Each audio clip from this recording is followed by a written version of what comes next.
है। ये जो ट्रांसफार्मर है यह स्टेप डाउन का भी काम करता है, स्टेप अप का भी काम करता है और सिंपल ट्रांसफार्मर का भी काम करता है। यानी कि वोल्टेज को यह घटा भी सकता है, वोल्टेज को यह बढ़ा भी सकता है और सेम टू सेम वोल्टेज भी दे सकता है। तो यहाँ समझेंगे कि इस ट्रांसफार्मर से देखेंगे कि अनेकों तार निकले हुए हैं। इन सभी तारों में सबसे देखेंगे कि सबसे जो अंदर से जो तार निकला होता है उसे कॉमन का तार मानते हैं। ये जो तार देख रहे हैं कि यह जो है तार सबसे अंदर से निकला हुआ है। ट्रांसफार्मर के सबसे जो अंदर से जो तार निकला होता है उसे कॉमन बोलते हैं।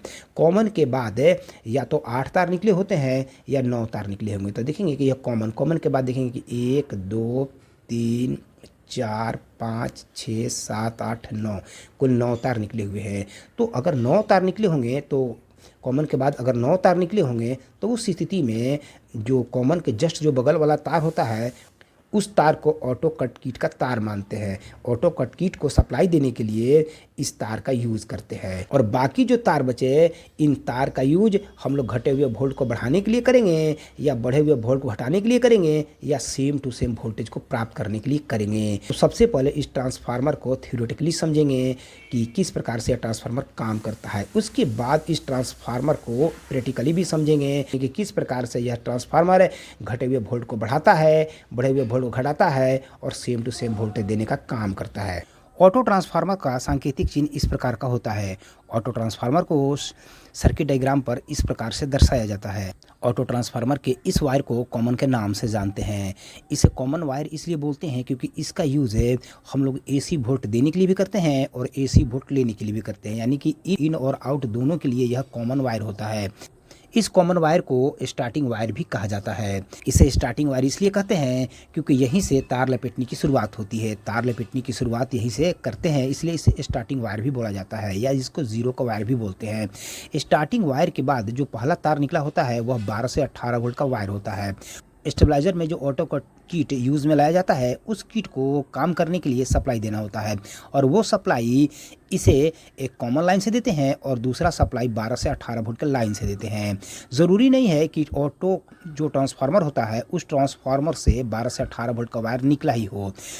अगर नहीं निकला होगा तो उस स्थिति में अलग से एक छोटा ट्रांसफार्मर, इस ट्रांसफार्मर के अलावा एक अलग से छोटा स्टेप डाउन ट्रांसफार्मर के द्वारा 12 से 18 वोल्ट की सप्लाई प्राप्त करके ऑटो कट किट को काम करने के लिए सप्लाई देते हैं। इसके बाद देखेंगे कि ट्रांसफार्मर से कुल 8 टर्मिनल निकले होते हैं, 8 वायर निकले होते हैं जिसे टर्मिनल नंबर 1 2 3 4 5 6 7 और 8 के नाम से जानते हैं।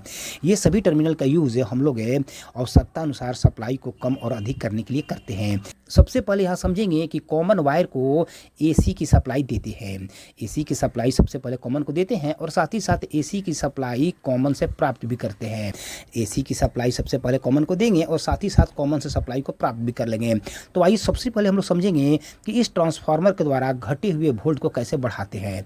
तो अगर वोल्टेज को बढ़ाना चाहते हैं तो उस स्थिति में एक सप्लाई एसी की जो सप्लाई होगी, अगर वोल्टेज मान लीजिए कम हो गई हो तो एसी की एक सप्लाई कॉमन को देंगे और दूसरी सप्लाई सीधे इसके टर्मिनल नंबर 1 को देंगे, इस ट्रांसफार्मर के टर्मिनल नंबर 1 को देंगे। तो एक सप्लाई कॉमन को देंगे और दूसरा सप्लाई 1 को देंगे और इस ट्रांसफार्मर के द्वारा बढ़े हुए वोल्ट को आवश्यकता अनुसार 2 number 3 number 4 number 5 number 6 number 7 number 8 number terminal से प्राप्त करेंगे। इन सभी टर्मिनलों का कनेक्शन सीधे ले जाकर के एक रोटरी स्विच पर करते हैं और रोटरी स्विच से आवश्यकता अनुसार इनके कनेक्शन को कनेक्ट और डिस्कनेक्ट करके आवश्यकता अनुसार सप्लाई को प्राप्त करते हैं। तो यहाँ समझेंगे कि यदि हम लोग एक सप्लाई कॉमन से लिए और दूसरा सप्लाई इसके टर्मिनल नंबर 1 से लेंगे तो उस स्थिति में जितना सप्लाई इस ट्रांसफार्मर को देंगे उतना ही सप्लाई इस ट्रांसफार्मर से प्राप्त होगी। क्योंकि हम लोग पहले ही जान चुके हैं कि अगर ट्रांसफार्मर के प्राइमरी उसे बोलते हैं जिसमें सप्लाई देते हैं उसको प्राइमरी बोलते हैं और सेकेंडरी उसे बोलते हैं जिसे सप्लाई लेते हैं उसे सेकेंडरी बोलते हैं। तो हम लोग पहले ही जान चुके हैं कि यदि ट्रांसफार्मर के प्राइमरी में और सेकेंडरी में तार की लपेटों की संख्या समान होगी तो जितना वोल्ट ट्रांसफार्मर के प्राइमरी में देंगे उतना ही वोल्ट ट्रांसफार्मर के सेकेंडरी से प्राप्त होगी।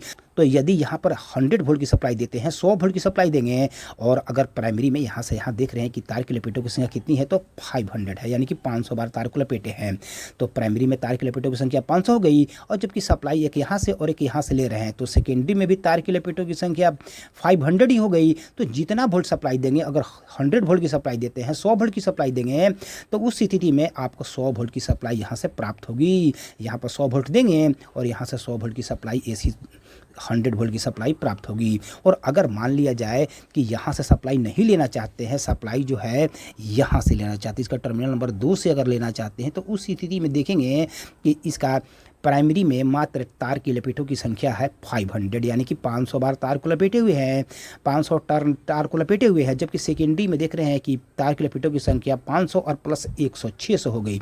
जब कभी भी प्राइमरी की अपेक्षा सेकेंडरी में तार की लपेटों की संख्या अधिक होती है तो आपको अधिक वोल्ट प्राप्त होगी, यानी कि वोल्टेज जो है लगभग है आपको 20 वोल्ट की सप्लाई अधिक हो जाएगी, बढ़ जाएगी, और यहाँ पर आपको लगभग 120 वोल्ट की सप्लाई प्राप्त होगी।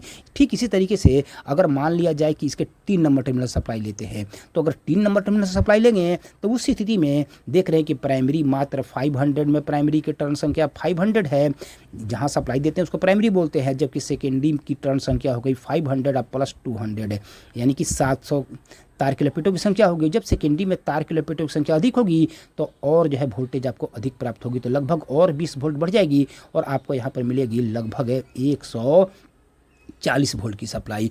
ठीक इसी तरीके से अगर यहाँ से सप्लाई प्राप्त करेंगे तो यहाँ देख रहे हैं कि प्राइमरी में मात्र तार की लपेटों की संख्या 500 है, जबकि सेकेंडरी में तार की लपेटों की संख्या 500 और प्लस 300, यानी कि तार की लपेटों की संख्या 800 हो गई।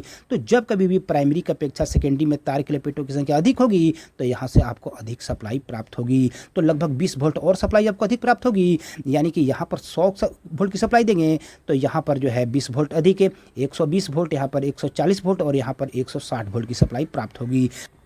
ठीक इसी तरीके से अगर वोल्टेज और बढ़ाना चाहते हैं तो उस स्थिति में इसका कनेक्शन सीधे 4 नंबर से हटा करके 5 नंबर पर कर देंगे, और जैसे ही 5 नंबर पर करेंगे तो देख रहे हैं कि प्राइमरी में मात्र तार की लपेटों की संख्या 500 है, जबकि सेकेंडरी में तार की लपेटों की संख्या 500 और प्लस 400, यानी कि 900 हो गई।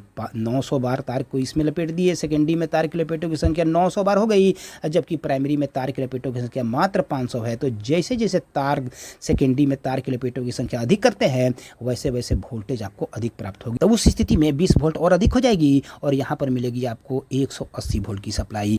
और ठीक इसी तरीके से अगर वोल्ट और अधिक करना चाहते हैं, वोल्टेज को और बढ़ाना चाहते हैं, तो उस स्थिति में इसका कनेक्शन 5 नंबर से हटा करके 6 नंबर पर कर देंगे और देखेंगे कि प्राइमरी में तार की लपेटों की संख्या मात्र 500 है, जबकि सेकेंडरी में तार की लपेटों की संख्या 500 और प्लस यहाँ पर 100, 600, 700, 8, 9, 10, यानी कि 1000। सेकेंडरी में तार की लपेटों की संख्या 1000 हो गई, जबकि प्राइमरी में तार की लपेटों की संख्या मात्र 500 है, यानी कि यहाँ की अपेक्षा इधर सेकेंडरी में तार की लपेटों की संख्या सीधे दुगना हो गई। 500 की सीधे दुगना 1000 है, तो जब सेकेंडरी में तार की लपेटों की संख्या दुगना होगी तो यहाँ पर वोल्टेज भी आपको सीधे दुगना प्राप्त होगी, यानी कि यहाँ पर अगर 100 वोल्ट देंगे तो यहाँ पर हमको लगभग 200 की सप्लाई प्राप्त होगी, 200 वोल्ट की सप्लाई प्राप्त होगी। 200 से भी ज़्यादा सप्लाई प्राप्त करना चाहते हैं तो उस स्थिति में इसका कनेक्शन 6 नंबर से हटा करके 7 नंबर पर कर देंगे। जैसे ही इसका कनेक्शन 7 नंबर पर करेंगे तब प्राइमरी में तार की लपेटों की संख्या मात्र इतनी है, जबकि सेकेंडरी में तार की लपेटों की संख्या काफ़ी अधिक हो गई, तो और 20 वोल्ट आपको सप्लाई अधिक प्राप्त होगी, लगभग 220 वोल्ट की सप्लाई प्राप्त होगी। ठीक इसी तरीके से अगर और अधिक वोल्ट सप्लाई चाहते हैं तो उस स्थिति में इसका कनेक्शन 7 नंबर से हटा करके 8 नंबर पर कर देंगे। अब जैसे ही 8 नंबर पर कनेक्शन करेंगे तब प्राइमरी में तार की लपेटों की संख्या मात्र 500 है, जबकि सेकेंडरी में तार की लपेटों की संख्या काफ़ी अधिक हो गई, तो वोल्टेज भी आपको और 20 वोल्ट अधिक हो जाएगी, लगभग 240 वोल्ट की सप्लाई प्राप्त होगी।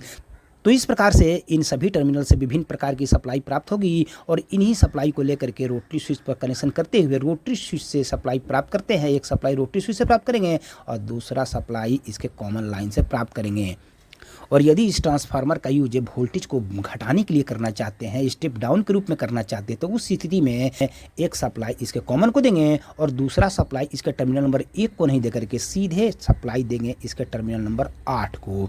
तो इस प्रकार से एक सप्लाई कॉमन को देंगे और साथ ही साथ कॉमन से लेंगे और दूसरा सप्लाई इसके टर्मिनल नंबर 8 को देंगे। तो जैसे ही सप्लाई इसके कॉमन को देंगे और इसके टर्मिनल नंबर 8 को देंगे तो उस स्थिति में इस ट्रांसफार्मर का प्राइमरी यहाँ से लेकर के यहाँ तक प्राइमरी हो जाएगा। प्राइमरी उसे कहते हैं जिसमें वोल्टेज देते हैं, उसको प्राइमरी कहते हैं। क्योंकि एक सप्लाई कॉमन को दिए और दूसरा सप्लाई इसके टर्मिनल नंबर 8 को दिए तो उस स्थिति में यहाँ से लेकर यहाँ तक इस ट्रांसफार्मर का प्राइमरी हो गया।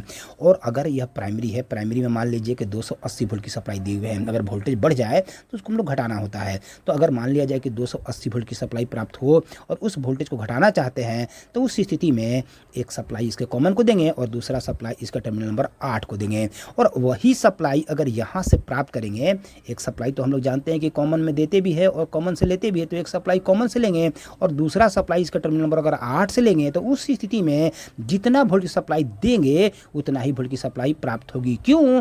क्योंकि प्राइमरी में तार की लपेटों की संख्या यहाँ से लेकर यहाँ तक जितनी प्राइमरी है उतना ही इसकी सेकेंडरी में भी तार की लपेटों की संख्या है। तो अगर प्राइमरी और सेकेंडरी में तार की लपेटों की संख्या समान होगी तो जितना वोल्ट प्राइमरी में देंगे उतना ही वोल्ट सेकेंडरी से प्राप्त होगी। अगर 280 वोल्ट देंगे तो यहाँ पर 280 वोल्ट प्राप्त होगी, अगर 240 वोल्ट देंगे तो यहाँ पर 240 वोल्ट प्राप्त होगी। जितना देंगे उतना ही सप्लाई प्राप्त होगी। और अगर सप्लाई अगर यहाँ से प्राप्त करेंगे, तो यहाँ से अगर प्राप्त करेंगे तो देखेंगे कि इस ट्रांसफार्मर में यहाँ से लेकर यहाँ तक प्राइमरी हो गया, क्योंकि हम लोग जानते हैं कि जिसमें सप्लाई देते हैं उसको प्राइमरी बोलते हैं। तो प्राइमरी में तार की लपेटों की संख्या अधिक है, जबकि सेकेंडरी में तार की लपेटों की संख्या कम होगी। 7 नंबर टर्मिनल से अगर सप्लाई लेंगे तो सेकेंडरी में तार की लपेटों की संख्या कम होगी। जब सेकेंडरी में तार की लपेटों की संख्या कम होगी तो यहाँ पर आपका वोल्टेज लगभग 20 वोल्ट कम हो जाएगी। तो 280 अगर यहाँ पर प्राप्त होगी 8 नंबर टर्मिनल पर, तो 7 नंबर पर 260 वोल्ट की सप्लाई प्राप्त होगी। और अगर सप्लाई को और कम करना चाहते हैं तो उस स्थिति में इसको उठा करके सीधे इसका कनेक्शन कर देंगे 6 नंबर से। और जब 6 नंबर से इसका कनेक्शन करेंगे तो उस स्थिति में और 20 वोल्ट सप्लाई आपको कम प्राप्त होगी और यहाँ पर मिलेगी आपको लगभग 240 वोल्ट की सप्लाई। और अगर और कम करना चाहते हैं, क्योंकि जितने भी यंत्र होते हैं लगभग 220 वोल्ट पर काम करते हैं, 220 वोल्ट पर काम करते हैं, तो उस स्थिति में इसका कनेक्शन ले जा करके 5 नंबर टर्मिनल से करेंगे। जैसे ही 5 नंबर टर्मिनल पर करेंगे तो और 20 वोल्ट आपको कम हो जाएगी। प्राइमरी की अपेक्षा सेकेंडरी में तार के लपेटों की संख्या जब कम होती है तो वोल्टेज भी कम प्राप्त होती है, तो यहाँ पर आपको सप्लाई और कम प्राप्त होगी। अभी और कम करना चाहते हैं तो इसको 4 नंबर टर्मिनल पर कर देंगे। जब 4 नंबर टर्मिनल पर करेंगे तो सप्लाई जो है प्राइमरी की अपेक्षा सेकेंडरी में कम प्राप्त होगी। क्यों? क्योंकि प्राइमरी में तार की लपेटों की संख्या अधिक है, सेकेंडरी में तार की लपेटों की संख्या कम है। एक सप्लाई यहाँ से ले रहे हैं, एक सप्लाई यहाँ से ले रहे हैं, तो सेकेंडरी में तार की लपेटों की संख्या कम है, इसलिए सप्लाई भी कम प्राप्त होगी। और कम करना चाहते हैं सप्लाई को तो इसका कनेक्शन सीधे 3 नंबर से करेंगे, और जैसे ही 3 नंबर से करेंगे तो सप्लाई आपको और कम प्राप्त होगी। और उससे भी कम करना चाहते हैं तो इसका कनेक्शन 2 नंबर पर कर देंगे, और सबसे कम सप्लाई करना चाहते हैं तो इसका कनेक्शन 1 नंबर से कर देंगे। इस प्रकार से इस ट्रांसफार्मर के द्वारा आवश्यकता अनुसार बढ़े हुए वोल्ट को घटाते हैं और घटे हुए वोल्ट को किस प्रकार से बढ़ाते हैं उसके बारे में हम लोगों ने समझा। इसके अलावे इस ट्रांसफार्मर के ज़रिए हम लोग जितना वोल्ट देते हैं और उतना ही वोल्ट किस प्रकार से लेते हैं। अगर प्राइमरी और सेकेंडरी में तार की लपेटों की संख्या समान होगी तो जितना वोल्ट देंगे उतना ही वोल्ट लेते हैं। तो इस प्रकार से ऑटो ट्रांसफार्मर एक विशेष प्रकार का ट्रांसफार्मर होता है जिसके ज़रिए घटे हुए वोल्ट को बढ़ाते हैं, बढ़े हुए वोल्ट को घटाते हैं और सेम टू सेम वोल्ट किस प्रकार से प्राप्त करते हैं उसके बारे में हम लोगों ने बहुत ईजी वे में समझा। और अब हम लोग प्रैक्टिकली रूप से समझेंगे कि ऑटो ट्रांसफार्मर के द्वारा किस प्रकार से घटे हुए वोल्ट को बढ़ाते हैं, बढ़े हुए वोल्ट को घटाते हैं और सेम टू सेम वोल्ट प्राप्त करते हैं।